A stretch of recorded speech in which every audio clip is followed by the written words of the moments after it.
আল্লাহর নবী জনাবে রাসূলুল্লাহ সাল্লাল্লাহু আলাইহি ওয়াসাল্লাম বলেন, হে দুনিয়ার মানুষেরা ও আমার সাহাবীরা, আখিরি জামানার দুর্যোগপূর্ণ মুহূর্তের মানুষগুলো তোমরা শুনে রাখো, এই যে আসমানগুলো আল্লাহ রাব্বুল আলামিন দাঁড় করিয়ে রেখেছেন, এই আসমান আর জমিনের মাঝখানে যত জায়গা আছে ওই জায়গা সহ 7টা আসমান এবং 7টা জমিন, এই সবগুলো যদি মিজান নামক পাল্লার উপরে তুলে দেওয়া হয়, এরপরেও মিজান নামক পাল্লাটা খালি থেকে যাবে। তাহলে মিজান ছোট না বড়? 7 আসমান 7 জমিন, তার মাঝখানে যত খালি জায়গা আছে এই সবগুলো যদি মিজান নামক পাল্লার উপরে দেওয়া হয়, এরপরেও মিজানটা পরিপূর্ণ ভরবে না। আল্লাহু আকবার। মিজানের সামনে 5টা কাতার হবে। কয়টা? 5 কাতার হবে। প্রথম কাতারে সমস্ত নবীরা দাঁড়াবেন, আল্লাহু আকবার। 2 নাম্বার কাতারে সমস্ত আল্লাহওয়ালারা দাঁড়াবেন, আল্লাহর ওলিরা দাঁড়াবেন। আলা ইন্না আউলিয়া আল্লাহি লা খাউফুন আলাইহিম ওয়ালা হুম ইয়াহজানুন। 1 নাম্বার কাতারে নবীরা, 2 নাম্বার কাতারে সমস্ত ওলিরা, বিলায়েতের দরজা যাদের হাসিল হয়েছে আল্লাহর ওলিরা 2 নাম্বার কাতারে দাঁড়াবে। 3 নাম্বার কাতারে সাধারণ মুসলমান দাঁড়াবে। এই 3টা কাতার হলো মুমিনের কাতার। আল্লাহ তাআলা আমাদেরকে নবী বানান নাই, আমরা আখেরি জামানার নবীর উম্মত হয়েছে। যেহেতু নবী বানান নাই, এজন্য প্রথম কাতারের মধ্যে নবীরা দাঁড়াবে, ওই কাতারে দাঁড়ানোর সুযোগ আমাদের নাই। কিন্তু দ্বিতীয় কাতারে ওলিরা দাঁড়াবে, ওলিদের কাতারে দাঁড়ানোর সুযোগ আমাদের আছে। এই জন্য আমরা এই মাহফিল থেকে দোয়া করি, আল্লাহ আমাদের সকলকে আপনার বন্ধু, আপনার ওলি যারা যারা আল্লাহওয়ালা হয়ে গেছে তাদের ওই কাতারের মধ্যে আমাদেরকে তুমি দাঁড় করাইয়া দিল বলি আমিন। আল্লাহ তাআলা যেন আমাদের বিলায়েতের দরজা নসিব করে দেয়, ওই কাতারে দাঁড় করাইয়া দেয়। তাহলে মুমিনের মধ্যে হবে 3টা কাতার। 1 নম্বরে নবীদের কাতার, 2 নম্বরে আল্লাহর ওলিদের কাতার, 3 নম্বরে সাধারণ মুসলমানদের কাতার। এই 3টা কাতার, এটা হলো মুমিনদের কাতার। মিজানের সামনে আরো 2টা কাতার হবে। একটা কাতার হবে কাফেরদের কাতার, এটা 4 নম্বর কাতার। 5 নাম্বার কাতার হবে মুনাফিকদের কাতার। এই 5টা কাতারে মিজানের সামনে মানুষ দাঁড়াবে। মাপবে কে? যিনি মাপবেন, কোন মুহাদ্দিসিনে কেরাম বলেন স্বয়ং আল্লাহ রাব্বুল আলামিন মিজানের পাল্লাটার মাপ দিবেন, আল্লাহু আকবার। কোন মুহাদ্দিসিনে কেরাম বলেন হযরতে জিবরাইল আমিন মিজানের পাল্লাটার মাপার দায়িত্বে নিয়োজিত থাকবেন। কোন মুহাদ্দিস বলেন সাইয়্যিদুনা আদম আলাইহিস সালাম তিনি এই মিজান নামক পাল্লাটা ধরবেন। আবার কেহ মনে করেন, কোন মুহাদ্দিস বলেন যেই নবীর উম্মতের পাল্লার মাপ হবে, ওই নবী দাড়ি পাল্লায় তার মাপটা, মিজানের মাপটা তিনি মেনটেন করবেন। যাই হোক, এই যে মাপ হবে, 5 কাতারে দাঁড়া হবে, 5টি কাতার দাঁড়াবে, মিজানের সামনে দাঁড়াবে। এবার আসেন, এই মিজান নামক পাল্লাটা, যেই পাল্লার মধ্যে নেকের আমল দিয়ে আপনি কতটুকুই বা ভরতে পারবেন, 7 আসমান 7 জমিন দিলেও যেই কাতার, যেই পাল্লা খালি থেকে যায়, এত বড় বিশাল পাল্লা, মিজান নামক পাল্লা ভরার জন্য আমাদের 20 বছর, 30 বছর, 40 বছর, 50 বছরের ইবাদত দিয়ে কেমনে ভরবো, এই টেনশন করতে আমাদের নবী আমাদের না করেছেন। আল্লাহর নবী সাল্লাল্লাহু আলাইহি সাল্লাম বলেন আলহামদুলিল্লাহি তামলাউল মিজান। হে আমার আখেরি জামানার দুর্যোগপূর্ণ মুহূর্তের উম্মতেরা, তোমরা শুনে রাখো, ওই মিজান নামক পাল্লা, যেই পাল্লার মধ্যে 7 আসমান 7 জমিন দিলেও খালি থাকে, এত বড় পাল্লা, যেই পাল্লা বিশালতা দেখে হযরতে দাউদ আলাইহিস সালাম জমিনে বেহুশ হয়ে পড়ে যায়, এত বড় পাল্লা, এই পাল্লা তোমাদের ইবাদত দ্বারা তোমরা কেমনে ভরবে? এবার আল্লাহর নবী বললেন, যদি কোনো মুমিন বান্দা আলহামদুলিল্লাহ বলে, কিরামান কাতিবিনা ইয়ালামুনা মা তাফআলুন, তাহলে তার ইবাদত লেখার জন্য সম্মানিত ফেরেশতারা ব্যস্ত হয়ে যায়। আলহামদুলিল্লাহ বলার কারণে তার আমলনামায় এই পরিমাণ সওয়াব লেখা হয়, যেই সওয়াব দিয়ে ওই মিজান নামক পাল্লাটা পুরা পুরা ভরে যায়। তাহলে আলহামদুলিল্লাহর সওয়াব আছে না নাই? এবার আসেন আল্লাহর নবী সাল্লাল্লাহু আলাইহি সাল্লাম আরো বলেন, আলহামদুলিল্লাহি গিরাসুন ফিল জান্নাহ। আল্লাহ নবী বললেন, আবার যখন কোন মুমিন কোন বান্দা আলহামদুলিল্লাহ বলে, আলহামদুলিল্লাহ বলার কারণে আল্লাহ রাব্বুল আলামিন তার কুদরতি হাত দ্বারা জান্নাতের মধ্যে ওই ব্যক্তির জন্য একটা গাছ লাগায়া দেন। এই হলো আলহামদুলিল্লাহ।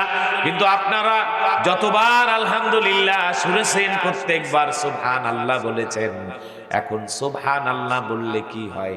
বলে সুবহানাল্লাহ বলার দ্বারা আল্লাহর নবী সাল্লাল্লাহু আলাইহি ওয়াসাল্লাম বলেন, সুবহানাল্লাহ বলার দ্বারা মা বাইনাস সামাওয়াতি ওয়াল আরদ, আসমান এবং জমিনের মধ্যে যত খালি জায়গা আছে, কোন বান্দা যদি একবার সুবহানাল্লাহ বলে, আল্লাহ তাআলা এই খালি জায়গাগুলো বান্দার নেকের দ্বারা ভরে দেয়।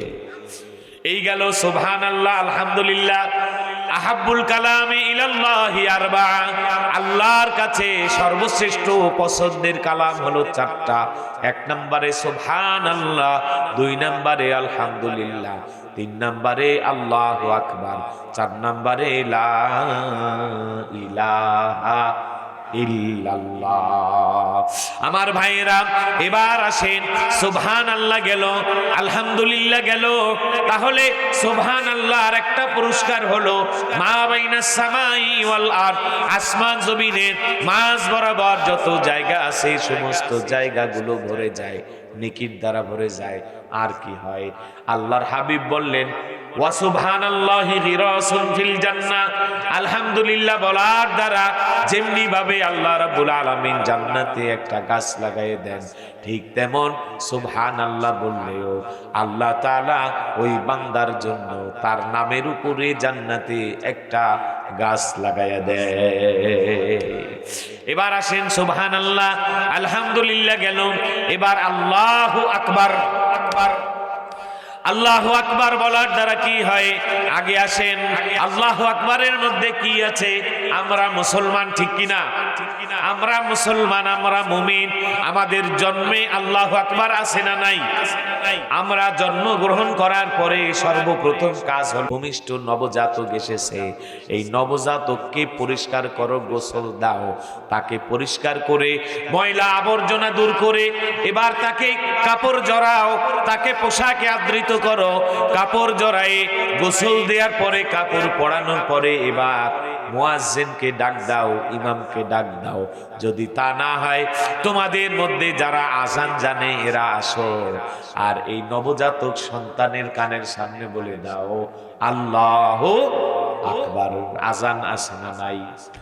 তাহলে আমাদের জন্মের তিনটা কাজ, এক নম্বরে গোসল করা, দুই নম্বরে কাপড় পরা, তিন নম্বর কানের ভেতরে ওই আওয়াজ পৌঁছাইয়া দেওয়া যে আওয়াজের নাম হলো আল্লাহু আকবার।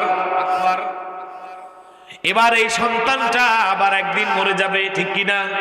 কুল্লু নাফসিন যায়িকাতুল মাউত, মাউত কাসুন কুল্লু নাফসিন শারিবু, মাউত কাসুন কুল্লু নাফসিন শারিবু, কবর বাইতুন কুল্লু নাসিন দাখিলু।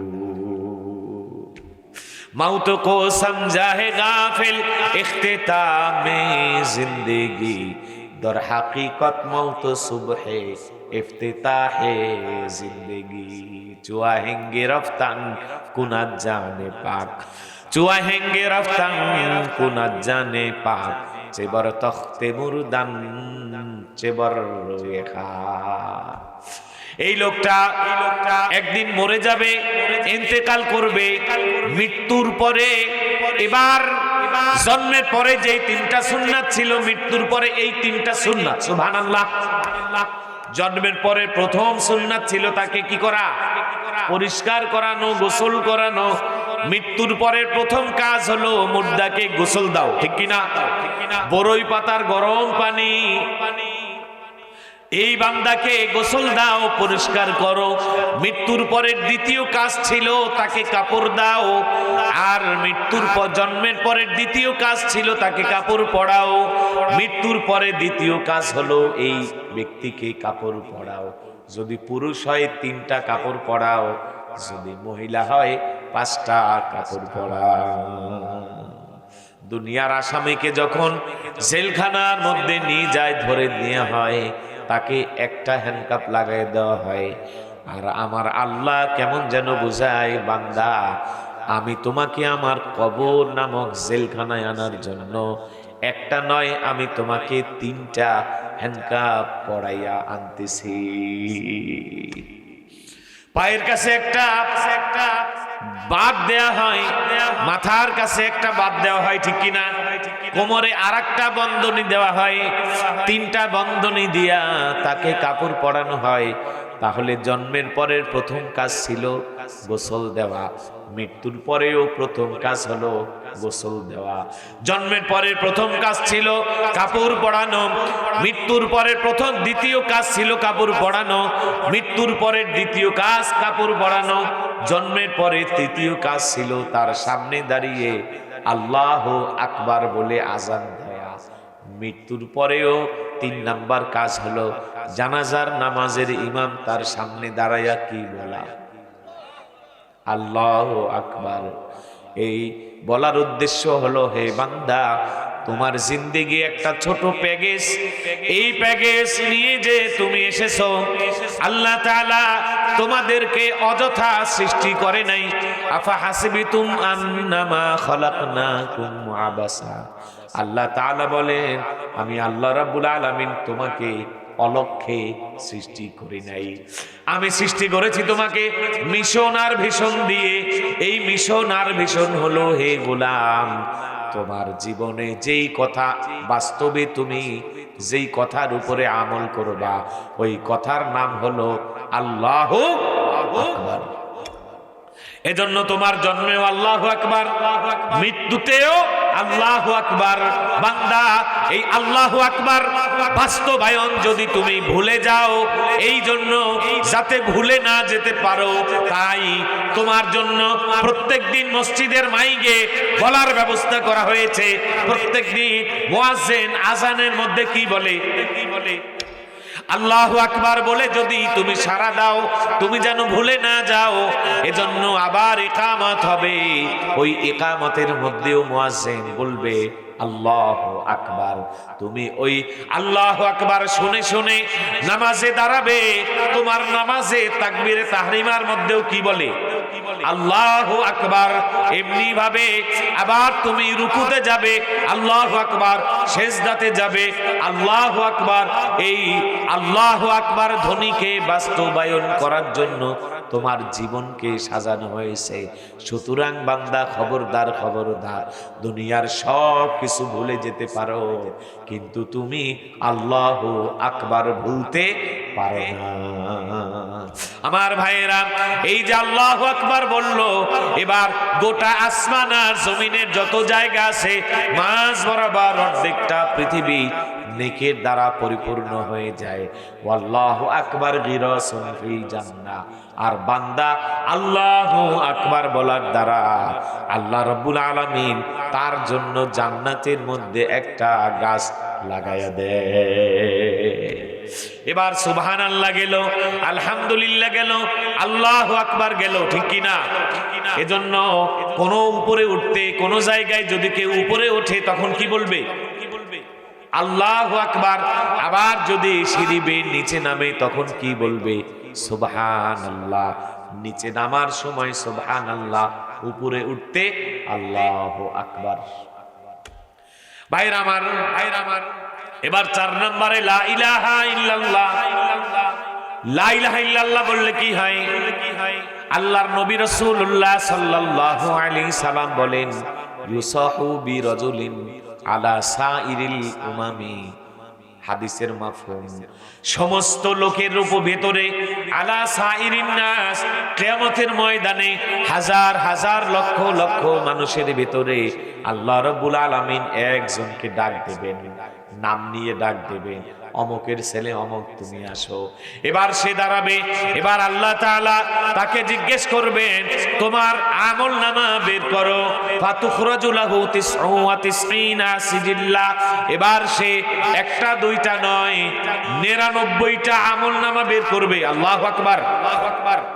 তার 99টা আমল নামা বের হয়েছে। এই আমল নামাগুলো কত বড়! কুল্লু সিজিল্লিন মাদ্দা বাসারিহি, তার চোখের দৃষ্টি যত দূর পর্যন্ত যায় এত বড় এক একটা আমল নামা। এমন 99টা আমল নামা বের হবে। এই 99টা আমল নামা আল্লাহ তাআলা বলবেন এই আমল নামার মধ্যে কি আছে? 99টা আমল নামার মধ্যে শুধু তার গুনাহ আছে, আর কিছু নাই, শুধু গুনাহ আর গুনাহ। আল্লাহ তাআলা বলবেন তুমি কি একটাও নেকি করো নাই? বান্দা বলবেন না রব্বুল আলামিন, আমি তো দুনিয়ায় কোনো নেকি করি নাই, সব গুনাহের কাজ। এবার আল্লাহ রাব্বুল আলামিন বলবেন না যালামাকা কুতুবাতি আল হাফিজুন, তোমার নামে কি ফেরেশতারা মিথ্যা মিথ্যা লিখেছে? বান্দা বলবে না রব্বুল আলামিন মিছাও লেখে নাই, সব সত্য, এই গুনাহগুলো আমি করেছি এই জন্যই লিখেছে। এবার বলবেন তোমার কি কোনো ওজর আছে? বলবে না আমার ওজর নাই। তোমার কি কোনো কথা আছে? বান্দা বলবে না আমার কথা নাই। এবার আল্লাহ বলবে তোমার কি আর কোনো নেকি আছে? ফায়াহাবুর রাজুলি, বান্দা ইয়াহাবুর রাজুলু, বান্দা ভয় পেয়ে যাবে। ভয় পাওয়ার পরে বান্দা এবার থরথর থরথর করে কাঁপা আরম্ভ করবে। আল্লাহ রাব্বুল আলামিন বলবেন তোমাকে কে বলেছে তোমার নেকি নাই? আমার কাছে তোমার একটা নেকি আছে। সুবহানাল্লাহ। ফাতুখরাজু লাহু বিতাকা, এবার আল্লাহ রাব্বুল আলামিন তার জন্য একটা ছোট কার্ড বের করবে। ওই যে মোবাইলের মধ্যে কয়েকটা সংখ্যা লেখা ছোট্ট কার্ড পাওয়া যায়, ঘষে নাম্বার উঠাতে হয়, আসে না নাই? এমন ছোট কার্ডকে বলা হয় বিতাকা। এমন ছোট্ট একটু কাগজ বের করবেন, ওই কাগজের মধ্যে লেখা আছে লা ইলাহা ইল্লাল্লাহ। আল্লাহ তাআলা বলবেন বান্দা তুমি তো মুমিন, এজন্য তোমার এই লা ইলাহা ইল্লাল্লাহ কাগজটা আমার কাছে আছে। আচ্ছা যাও, আমি এইটা তোমার আমল নামাই দিলাম। এবার একদিকে তার 99টা আমল নামা এক পাল্লার মধ্যে থাকবে, আর এক পাল্লার মধ্যে আল্লাহ রাব্বুল আলামিন ওই ছোট কাগজটা রাখবে।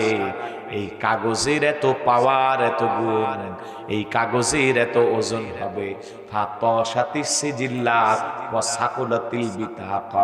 সাথে সাথে 99টা আমল নামা, এক একটা আমল নামা তার চোখের দৃষ্টি যত দূর পর্যন্ত যায় এত বড়।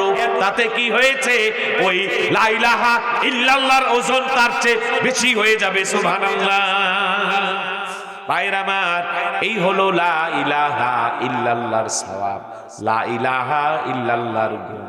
পয়গম্বর মুসা কালিমুল্লাহ আল্লাহর কাছে বলেন রব্বুল ইজ্জত ওয়াল জালাল, আমাকে আপনি এমন একটা কালিমা শিক্ষা দেন যেই কালিমাটা আমার জন্য স্পেশাল। সুবহানাল্লাহ। মেরে হি লিয়ে স্পেশাল হোগা, আমার জন্য স্পেশাল একটা কালিমা আমাকে শিখাবেন, যেই কালিমাটা আর কারো জন্য নয়। আমি এই কালিমার জিকির করে করে আপনাকে ডাকবো। আল্লাহু আকবার। এবার আল্লাহ রাব্বুল আলামিন তাহলে বলেন, তাহলে মুসা তুমি পড়ে নাও লা ইলাহা ইল্লাল্লাহ। মুসা কয় আল্লাহ এটা তো কমন কালিমা, এটা আদমের কালিমা, এটা নূহুর কালিমা, এটা ইদ্রিসের কালিমা, এটা শীষের কালিমা, এটা ইব্রাহিমের কালিমা, এটা ইসহাকের কালিমা, এটা ইসমাইলের কালিমা, এটা দাউদের কালিমা, সুলাইমানের কালিমা, এই কালিমা ইয়াকুবের কালিমা, ইউসুফের কালিমা, সমস্ত নবীদের কালিমা। এই কালিমা তো আমার জন্য স্পেশাল হলো না, আমি তো স্পেশাল আমার জন্য কালিমা চেয়েছি। এবার আল্লাহ রাব্বুল আলামিন বলেন, মুসা রে, তাহলে এই কালিমার কি পাওয়ার তুমি শুনে রাখো।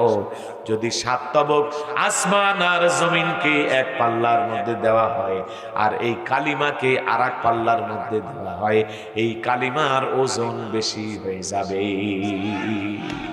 এই হলো 4টা কালিমা, সুবহানাল্লাহ, আলহামদুলিল্লাহ, লা ইলাহা ইল্লাল্লাহু, আল্লাহু আকবার। এই জিকিরগুলো আমরা করতে রাজি আছি না নাই? আল্লাহ তাআলা এই জিকির আমাদের বেশি বেশি করার তৌফিক দান করুন, বলি আমিন। এবার আসেন, আমি আপনাদের সামনে ছোট্ট আয়াত শরীফা তেলাওয়াত করেছি। ওই আয়াতের মধ্যে আল্লাহ রাব্বুল আলামিন কি বলছেন? ওয়ারাফা'না লাকা যিকরাক। আল্লাহ বলেন, হে নবী মুহাম্মদুর রাসূলুল্লাহ, আমি আপনার জিকিরকে আমি আল্লাহ সমুন্নত করেছি। সুবহানাল্লাহ। আমার নবীর মর্যাদা দিয়েছেন কে? আল্লাহ বলছেন, ওয়ারাফা'না লাকা যিকরাক, আপনার মর্যাদাকে আমি আল্লাহ সমুন্নত করেছি। সুবহানাল্লাহ। আল্লাহ তাআলা কিভাবে সমুন্নত করেছেন? ছোট্টবেলা শিশু মুহাম্মদুর রাসূলুল্লাহ সাল্লাল্লাহু আলাইহি ওয়াসাল্লাম সফরে গিয়েছেন, চাচার সাথে শাম দেশে যাচ্ছেন। শাম দেশে যাওয়ার পথে হঠাৎ করে একটা জায়গায় তারা বিশ্রামের জন্য বসেছে।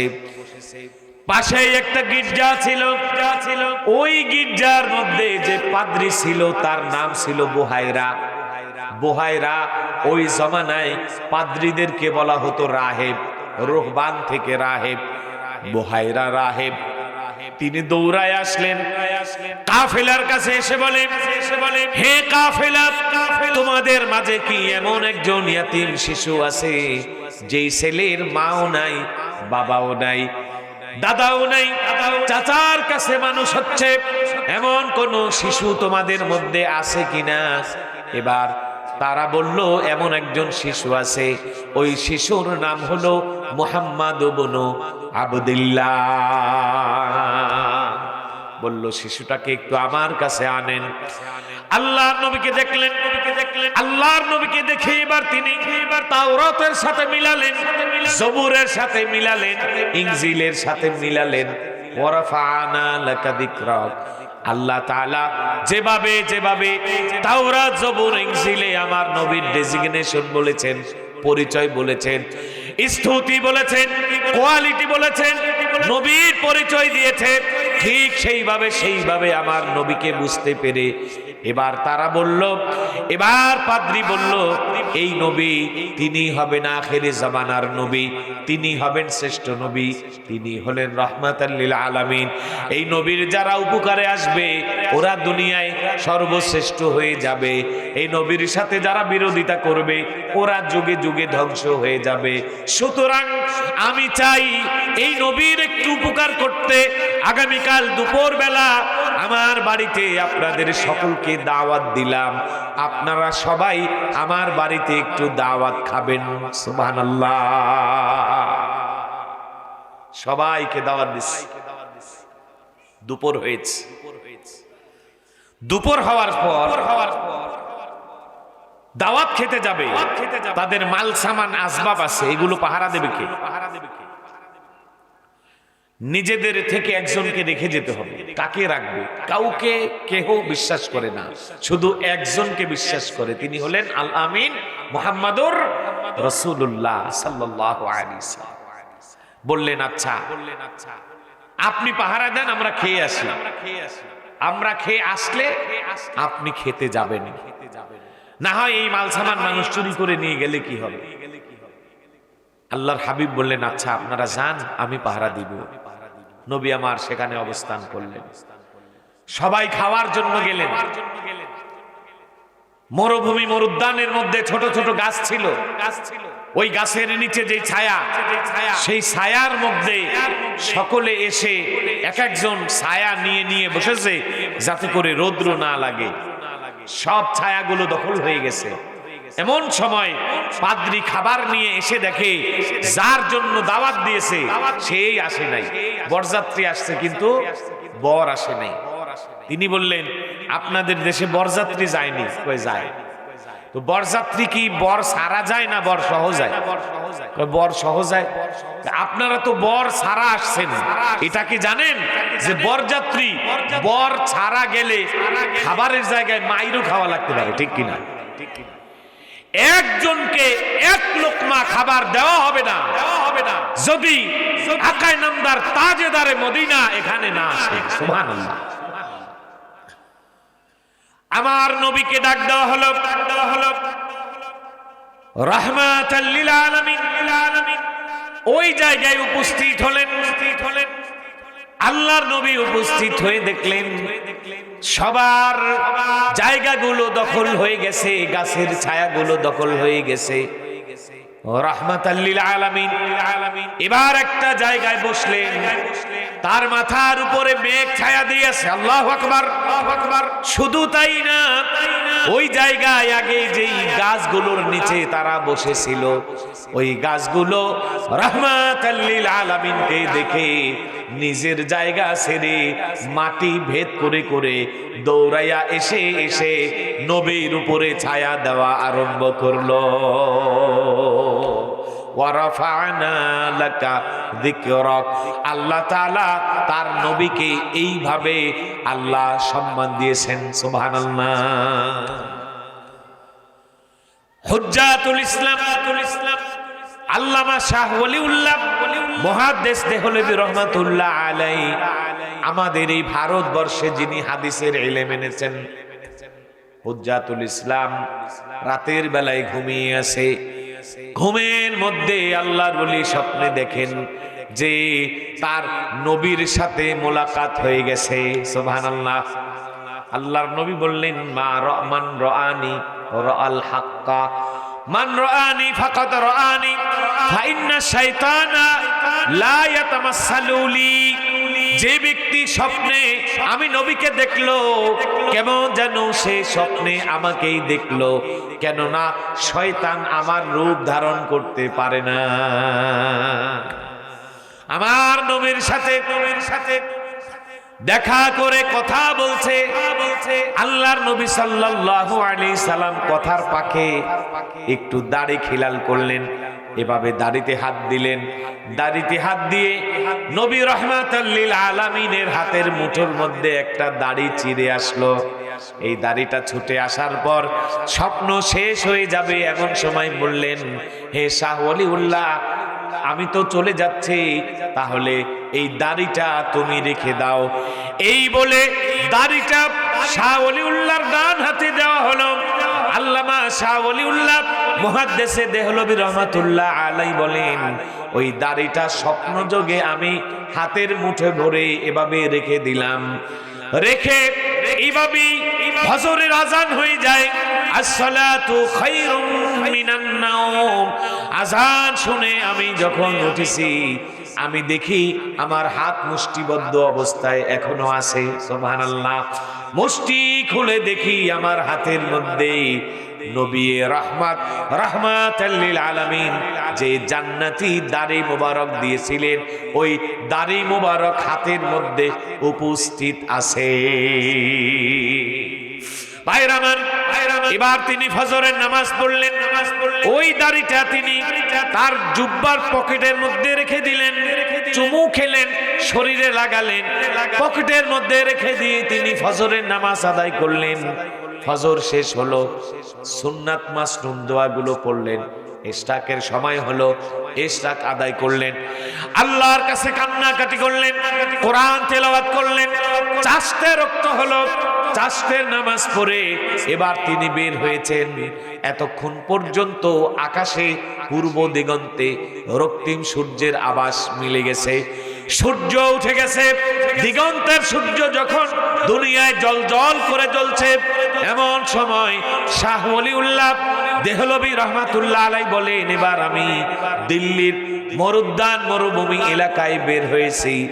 বের হয়ে রৌদ্রর মধ্যে যখন আমি গিয়েছি, আমার পকেটে আল্লাহর নবীর দেয়া ওই দাড়ি মোবারক ছিল। আমি দেখলাম যখন আমি ওই দাড়িটা নিয়ে রৌদ্রের মধ্যে দাঁড়াই, সাথে সাথে এক টুকরা মেঘ এসে আমার মাথার উপরে ছায়া দেওয়া আরম্ভ করে। সদাজারা শুধু জুদাস রহমাতাল লিল আলামিন, মসজিদে ও সুধা মারু এ জমিন, আর রাসূলে হকে খায়রুন নাসিবুত, আম্মাই পাকা শামজা ও আব্বাসে বুত, হারদ মাজমা সদরুদ সালাম বর রাসূল আলো আসহাব তামাম। আমার নবী ওই দাড়ি মোবারক সারা জীবন তিনি নিয়ে চলেছেন। যখন বাথরুমে যেতেন, ইস্তেনজায় যেতেন, ওই সময় দাড়িটা তিনি আলাদা সংরক্ষণ করে আলাদা জায়গায় রাখতেন। এছাড়া ওলিউল্লাহ দেহলভী রাহমাতুল্লাহ আলাইহি জীবনে যতদিন পর্যন্ত জীবিত ছিলেন, রোদের মধ্যে কোনোদিন ছাতা ব্যবহার করতে হয় নাই। ওই দাড়ি মুবারক তিনি সাথে নিয়ে যখনই রোদের মধ্যে বের হতেন, তিনি লক্ষ্য করতেন সাথে সাথে এক টুকরা মেঘ এসে তাকে ছায়া দিয়ে যেত। ভাইরামান, এই হলো আমার নবীর সম্মান। আল্লাহ তাআলা তাকে কত সম্মানী করলেন। শুধু কি তাই, আমার নবী সাল্লাল্লাহু আলাইহি সাল্লামকে দেখে কেমন হয়েছে? আম্মা জান আয়েশা সিদ্দিকা রাদিয়াল্লাহু তাআলা আনহাকে জিজ্ঞেস করা হয়, ওগো মা আয়েশা, ইউসুফ আলাইহিস সালামের জন্য মিশরীয় রমণীরা তাদের হাত কেটে ফেলেছিল, নবীর জন্য কি করেছে? আয়েশা সিদ্দিকা রাদিয়াল্লাহু তাআলা আনহা বলেন, মিশরীয় রমণীরা মিশরীয় নবীর জন্য হাত কেটে ফেলেছে, আর মক্কার সাহাবীরা আমার নবীর জন্য এক একজন নিজের কলিজা কেটে ফেলেছে। আই দোস্ত আগার যা তলবি যাবাতু বখশম ওয়াজ যাচে আজি জাস্ত বগো आबतु गो बख्शम उल्फत में बराबर है वफा हो कि जफा हो हर चीज में लज्जत अगर दिल में मजा हो। আমার নবীর জন্য সাহাবীরা হাত নয়, শুধু হাত নয়, সাহাবীরা নবীর জন্য নিজের জীবনটাও দিয়ে দেয়। ভাইরামান, তাহলে সৌন্দর্য দিক থেকেই কার সৌন্দর্য বেশি? আল্লাহ নবীর সৌন্দর্য বেশি না ইউসুফের সৌন্দর্য বেশি? এটা যদি জানতে হয় তাহলে কার কাছে জিজ্ঞেস করবেন? সাইয়েদুনা এমন একজন সাহাবী, যে সাহাবী জন্মগ্রহণ করলেন, ভূমিষ্ঠ হলেন, জন্মগ্রহণ করে চোখ ফোটে নাই, চোখ বন্ধ। এমন হয় কি হয় না? অনেকে দেখবেন জন্মগ্রহণ করছে, চোখ ফোটে না, এক সপ্তাহ পর, 3 দিন পর, 1 মাস পর চোখ ফোটে। সাহাবীর চোখ ফোটে নাই, চোখ বন্ধ অবস্থায় জন্মগ্রহণ করেছে, চোখ খুলে তাকায় না। বাড়ির মানুষেরা পেরেশান হয়ে যায়, কি করলে তার চোখ খুলবে? বলে পেরেশান হওয়ার দরকার নাই, এই বাড়িতে আব্দুল্লাহ এর ছেলে ইয়াতীম মোহাম্মদ আছে, তার কোলে একটু তুলে দাও। এই মোহাম্মদ যেই জঙ্গল দিয়ে হেঁটে যায়, ওই জঙ্গলের গাছগাছালি হয়ে যায়। খেজুর গাছ দিয়ে নিচের দিকে, খেজুর গাছের নিচ দিয়ে হেঁটে গেলে ওই খেজুর গাছে খেজুর বেশি ধরে। সুবহানাল্লাহ। তিনি যেখানে যান ওই জায়গায় বেশি বেশি বরকত পাওয়া যায়। ওই নবীর কোলে ছেলেটাকে তুলে দেওয়া হোক। আল্লাহর নবীর কোলে তুলে দেন। আল্লাহর নবী রাহমাতাল লিল আলামিনের কোলে তুলে দেওয়ার সাথে সাথে ওই সাহাবীর চোখ খুলে যায়। আমরা চোখ খুলে জগতের কি না কি দেখি, কিন্তু ওই সাহাবী জন্মের পরে প্রথম চোখ খুলে সবার আগে আমার নবীজির জান্নাতি চেহারা দেখেছে। শুধু কি তাই, আল্লাহর নবী তাকে কোলে পিঠে করে মানুষ করেছে। নবী যেখানে, এই সাহাবী সেখানে। কখনো নবীর পায়ের উপরে, কখনো নবীর কাঁধের উপরে, কখনো নবীর বুকের উপরে, কখনো নবী তাকে কোলে করে হাঁটেন, কখনো নবী তাকে কাঁধে ঝুলাই হাঁটেন, নবী যেখানে সাহাবী সেখানে, নবী যাকে কোলে পিঠে করে মানুষ করে নবী তাকে নিয়ে চলে, নবী তার সাথে ঘুমায়, পাশাপাশি দুইজনে থাকে। একটা সময় 8 বছর বয়স হয়, 8 বছরে মুসলমান হয়ে যায়। 21 বছর যখন বয়স হয়, আল্লাহর নবী আদর করে নিজের মেয়ে ফাতিমাকে তার সাথে বিয়ে দেন। সুবহানাল্লাহ।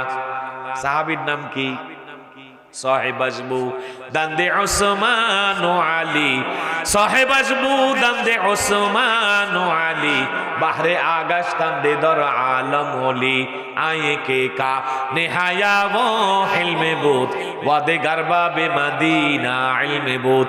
হযরতে আলী 21 বছরে আল্লাহর নবীর সাথে, আল্লাহর নবীর মেয়ের সাথে বিয়ে হয়, পাশাপাশি থাকেন, দূরত্ব বজায় নাই। এইখানে নবীর ঘর, এইখানে আলীর ঘর, কাছাকাছি বাস করে। ওই আলীকে জিজ্ঞেস করেন, কাইফা কানা নবিয়্যু সাল্লাল্লাহু আলাইহি ওয়াসাল্লাম, আমার নবী কেমন ছিল একটু বলে দাও না আলী। এবার আলী বলছেন, লাম ইয়াকুন রাসূলুল্লাহি সাল্লাল্লাহু আলাইহি ওয়াসাল্লাম বিতাবিলিল বাইনি ওয়ালা বিল কসিরিল মুতারাদ্দিদ ওয়া কানা রাবাতাম মিনাল কওম। হযরতে আলী বলেন, আমার নবী এতটা লম্বা ছিলেন না, যেই পরিমাণ লম্বা হলে এই সমাজে লম্বু লম্বু বলে ডাকা হয়, অতিরিক্ত লম্বা বলা হয়, এমন লম্বা ছিলেন না। আল্লাহর নবী এতটা খাটো ছিলেন না, যতটা খাটো থাকলে আমাদের সমাজে বেটে বলা হয়, বামন বলা হয়, খাটো বলা হয়। তাহলে নবী লম্বাও ছিলেন না, নবী খাটো ছিলেন না, নবী কেমন ছিলেন? এবার হযরতে আলী বলেন, ওয়া কানা রাবাতাম মিনাল কওম, আল্লাহর নবী লম্বা আর খাটোর ঠিক মাঝামাঝি ছিলেন। তাহলে নবী লম্বাও ছিলেন না, খাটো ছিলেন না, মাঝামাঝি ছিলেন, মাঝামাঝি। এবার একটু দেখি, এবার দর্জির দোকানে যাই, গিয়ে দর্জি যেই ফিতা দিয়ে মাপে, ওই মাপ যন্ত্র মাপের ফিতাটাকে একটু নিয়ে আসি, এনে এবার আবু বকরকে মাপলাম, আবু বকর লম্বা, ওমরকে মাপলাম, ওমর লম্বা, আব্দুর রহমান ইবনে আউফকে মাপলাম, আব্দুর রহমান ইবনে আউফ লম্বা, হামজাকে মাপলাম, হামজা লম্বা, সকলে লম্বা লম্বা টল ফিগার এক একজন সাহাবী। তাদেরকে মাপার পরে এবার তাদেরকে বাদ দিলাম, আমার নবীকে মাপলাম। এবার নবীকে মেপে দেখি, নবী হযরতে ওমরের থেকে, আবু বকরের থেকে, হামজা থেকে একটু খাটো। তাহলে ওমর লম্বা, নবী ওমরের চাইতে খাটো। এবার আলীকে মাপলাম, আলী খাটো। আব্দুল ইবনে মাসউদকে মাপলাম, আব্দুল্লাহ ইবনে মাসউদ খাটো। আব্দুল্লাহ ইবনে মাসউদকে মেপে, আলীকে মেপে দেখলাম তারা খাটো। এবার আবার নবীকে মাপলাম, মেপে দেখি নবী তাদের চাইতে লম্বা।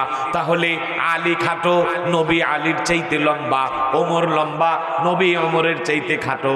তাহলে নবী খাটো না, নবী লম্বাও না, নবী লম্বা আর খাটোর মাঝামাঝি ছিলেন। সুবহানাল্লাহ। এবার আসেন, এই লম্বা আর খাটোর মাঝামাঝি যেই লোকটা, তাকে কথার গাঁথনি দিয়া কিভাবে মাপা হবে? এবার গেলেন একটা জামাত দূর থেকে এসেছে, তারা মুহাম্মদকে দেখবে। আখেরি জামানার পয়গাম্বার দেখতে কেমন, দূর থেকে এসেছে।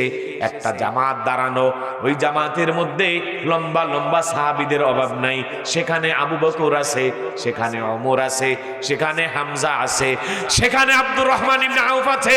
লম্বা লম্বা সাহাবীরা ওই মজলিসের মধ্যে দাঁড়া। তাদের মধ্যে তাদের চাইতে তুলনামূলক যিনি একটু খাটো, সেই আল্লাহর হাবিব সেখানে দাঁড়ানো। এত লম্বা লম্বা মানুষের ভিড়ে এই লোকটাকে কিভাবে দেখা যাবে? তারপরেও দূর থেকে তারা দেখার চেষ্টা করছে। তারা যখন ওই জামাতের দিকে, ভিড়ের দিকে তাকিয়েছে, তাকিয়ে দেখে লম্বা লম্বা সাহাবীদের মাথার উপর দিয়ে আর একটা জান্নাতি গর্দান, আল্লাহর নবীর চেহারাকে আল্লাহ তাআলা আরো উঁচু করে রেখেছে, যিনি তাদের চেয়েও লম্বা দেখা যায়।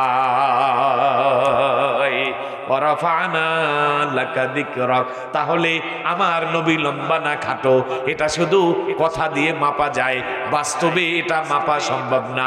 বলে বাস্তবে কেমন সম্ভব? বলে বাস্তবে হলো আমার নবী কেমন ছিলেন।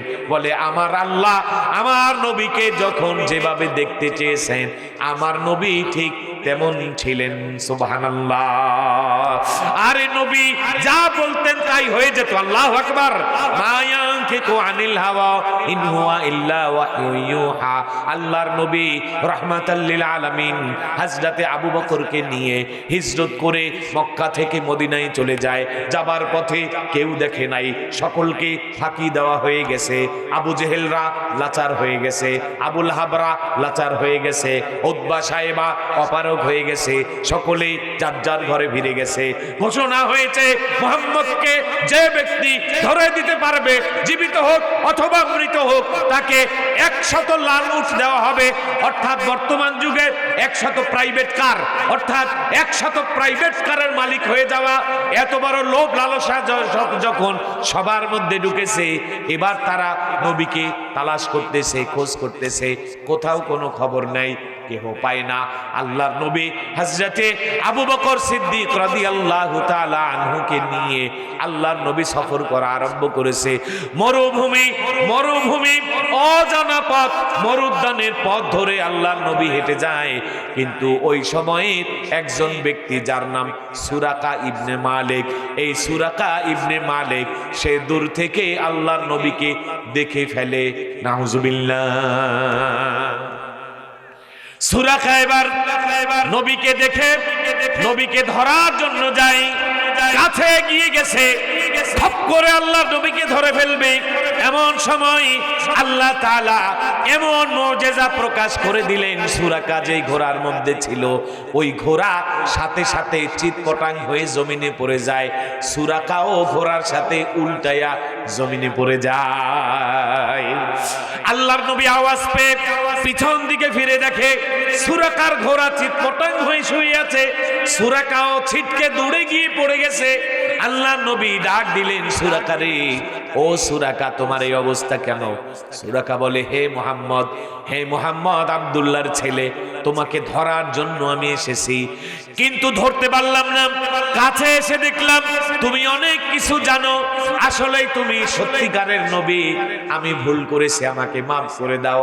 আল্লাহ নবী বললেন, সুরাকা যাও, তোমাকে মাফ করে দিলাম, কারো কাছে কিচ্ছু বলো না, আমাদেরকে যেতে দাও। এই বলে আল্লাহ নবী যখন যাওয়া আরম্ভ করেছে, সুরাকার মাথা শুধু গড়ে, আল্লাহু আকবার কর, গড়ে আর কয়, হায় হায়, 100 উট, কয়শো, 100 প্রাইভেট কার পড়ে গেছি, তাতে কি হয়েছে? আবার ধরবো। নাউজুবিল্লাহ কর। আবার ধরার জন্য সুরাকা যায়। আল্লাহর নবী এতক্ষণে অনেক দূরে এগিয়ে গেছেন মদিনার পথে, মাইলকে মাইল, কিলোমিটারকে কিলোমিটার পাড়ি দিয়ে ফেলেছে। এই অবস্থায় সুরাকা আবার ঘোড়া দাবড়ায়া নবী সাল্লাল্লাহু আলাইহি সাল্লামকে ধরার জন্য কাছাকাছি গিয়েছে। এবার আল্লাহর নবীকে যখন পিছনের থেকে ধরবে, হঠাৎ করে সুরাকার ঘোড়ার পায়ের হাঁটু পর্যন্ত সাথে সাথে মরুভূমির মধ্যে গেড়ে দেবে গিয়েছে। সুরাকা ভয় পেয়ে গেছে। আল্লাহর নবী আবার পিছনে ফিরে সুরাকার অবস্থা দেখে বলে, সুরাকা, তুমি না কথা দিলা আসবা না, আবার কেন এসেছো? সুরাকা বলে, নবী গো, মাফ করে দেন, ভুল হয়ে গেছে, আর আসবো না। আল্লাহর নবী রাহমাতাল লিল আলামিন তিনি আবার মাফ করে দিলেন। মাফ করে দেওয়ার সাথে সাথে সুরাকা আবার পিছনের দিকে ফিরে যায়। আমার নবী মদিনায় যাওয়া আরম্ভ করে। যেতে যেতে সুরাকার মাথা আরো বেশি ঘুরে, কয়, হায় হায়, 100 উট মিস করা যায় না, আরেকটু চান্স নিয়ে দেখি। নাউজুবিল্লাহ। আবার ধরার জন্য যখন গিয়েছে, এবার মাইলকে মাইল, কিলোমিটারকে কিলোমিটার এগিয়ে আল্লাহর নবীকে যখন ধরবে, সাথে সাথে এবার শুধু সুরাকার ঘোড়া নয়, সুরাকা যখন নবীকে ধরার জন্য হাত বাড়িয়েছে, সাথে সাথে সুরাকার ঘোড়া সহ, সুরাকার পা সহ, সুরাকার কোমর পর্যন্ত মরুভূমির বালুর ভিতরে ঢুকে গেছে। সুরাকা এবার কান্না আরম্ভ করেছে। আল্লাহর নবী বললেন, সুরাকা, হে সুরাকা, এখনো কি তোমার বিশ্বাস হলো না? আমি আল্লাহ তাআলার প্রেরিত সত্যিকারের রাসূল। তিনবার তুমি প্রমাণ পেলে, এখনো কি তুমি মেনে নিতে পারলে না? সুরাকা বলে, ইয়া রাসূলুল্লাহ, ইয়া হাবিবাল্লাহ, আর অপরাধ করা হবে না, তিনবার হয়ে গেছে, এবার আমাকে যদি মাফ করে দেন, ক্ষমা করে দেন, তাহলে এইবার আমি আর কারো কাছে বলবো না, মক্কায় ফিরে যাব। আল্লাহর নবী দোয়া করলেন, সুরাকা সোজা হয়ে দাঁড়ালো। আল্লাহ নবী যখন হাঁটা আরম্ভ করলো, এবার সুরাকার মাথা আবার ঘুরে। নাউজুবিল্লাহ। কত বড় লোভী হলে এই অবস্থা হতে পারে। এখন সুরাকা কয়, মুহাম্মদ, আচ্ছা তোমারে যে ছেড়ে দিলাম, নাউজুবিল্লাহ না, আসলে ছেড়ে দিল না আল্লাহ তাআলা শিক্ষা দিল? কয় তোমাকে যে ছেড়ে দিলাম এর জন্য আমারে কিছু দিবে না? আমাকে কিছু একটা দাও, ওইটা আমি নেই। আল্লাহর নবী বললেন, আচ্ছা যখন চেয়ে ফেলেছো তাহলে যাও সুরাকা, আমি তোমাকে পারস্য সম্রাটের মুকুট দিলাম। সুবহানাল্লাহ। ওই সময় পারস্য সম্রাট মানে বর্তমান আমেরিকার সরকার। ওই আমেরিকার সরকার যে মুকুট পরে সেই মুকুট। সাথে সাথে সুরাকা কয়, আরে আমার সাথে দুষ্টমি করলো, ফাইজলামি করলো, নাউজুবিল্লাহ। আমি মুরব্বী মানুষ, আমার সাথে এমন ব্যবহার। নিজের দেশে নিজে থাকতে পারে না, নিজের বাড়িতে নিজে ঘুমাইতে পারে না, পালিয়ে রাতের অন্ধকারে মদিনায় চলে যায়। সে আমারে বর্তমান পৃথিবীর পরাশক্তি পারস্য সম্রাটের মুকুট দিয়ে দেয়। কি কথা! এতদিন পর্যন্ত মোহাম্মদকে আল আমিন মনে হয়েছে, বিশ্বাসী মনে হয়েছে, কিন্তু এই কথাটা মানতে পারলাম না। বলি নাউজুবিল্লাহ। এবার সে চলে গেল, বলল, যান, আমার সাথে যেই তামাশা করলেন আমি আর কারো কাছে বললাম না, আমি চলে যাই। রাহমাতাল লিল আলামিন একদিন মদিনার অধিপতি হয়েছেন। এতদিনে সুরাকা মুসলমান হয়ে গেছে। সুবহানাল্লাহ। আল্লাহর নবী সাল্লাল্লাহু আলাইহি সাল্লামের ইন্তেকাল হয়ে গেছে। সাইয়্যিদুনা আবু বকর সিদ্দিক রাদিয়াল্লাহু তাআলা আনহু এখন Islamic republican state of Medina আমিরুল মুমিনিন হয়েছেন, খলিফাতুল মুসলিমিন, খলিফাতুর রাসূল হয়েছেন। 2 বছর 9 মাস রাজ্য পরিচালনা করার পরে আবু বকরের ইন্তেকাল হয়ে যায়। হযরতে ওমর এবার অধিপতি হন, আমিরুল মুমিনিন হন।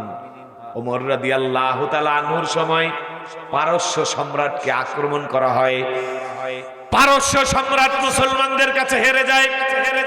পারস্যের সম্রাটের সব স্বর্ণ মুদ্রা, অর্থকড়ি, স্থাবর অস্থাবর সমস্ত সম্পদগুলো মুসলমানের করায়ত্তে এসে যায়। হঠাৎ করে একজন একটা মুকুট নিয়ে আসে। হে আমিরুল মুমিনিন, খলিফাতুল মুসলিমিন, এই মুকুটটা পারস্য সম্রাটের মুকুট, কতই না সুন্দর দেখা যায়। আল্লাহ নবীর সাহাবী হযরতে ওমর রাদিয়াল্লাহু তাআলা আনহু ওই মুকুট হাতে নিয়ে তিনি চোখের পানি ছেড়ে দেয়। লোকেরা বলে, ওমর আপনি কেন কাঁদছেন? ওমর বলে, এই মুকুট তোমাদের কারণে, এই মুকুট হলো সুরাকা ইবনে মালিকের। সুবহানাল্লাহ। সুরাকাকে খবর দাও। সুরাকা এই দৃশ্য দেখছে আর চোখের পানি ছেড়ে ছেড়ে কাঁদছে। আহারে, আমি মদিনায় যাবার পথে যখন নবীর পথে বাধা হয়েছিলাম, ওই সময় নবী বলেছিলেন আমাকে পারস্য সম্রাটের মুকুট দেওয়া হবে। আমি মনে করেছিলাম এটা আমার সাথে তামাশা হচ্ছে। হযরতে সুরাকা ইবনে মালিকের হাতে আমিরুল মুমিনিন ওই মুকুট পরিয়ে দিয়ে বলে, সুরাকা রে, আমার নবী জীবনে কোনোদিন মিথ্যা কথা বলেন না। ওয়ারাফা'না লাকা যিকরাক। এই হলো আল্লাহর নবীকে আল্লাহ সব জায়গায় গিয়ে সমুন্নত করেছেন, বলি সুবহানাল্লাহ। সেই নবী সাল্লাল্লাহু আলাইহি ওয়াসাল্লামকে, সেই নবী সাল্লাল্লাহু আলাইহি সাল্লামের আদর্শকে দুনিয়ায় স্থায়ী করতে আমরা সকলে ইনশাআল্লাহ সেই নবীর জন্য আমাদের জীবন মরণ সঁপে দিতে রাজি আছি না নাই? আল্লাহ তাআলা সেই নবীর সাচ্চা উম্মত হিসেবে আমাদেরকে কবুল ও মঞ্জুর করুক বলে আমিন।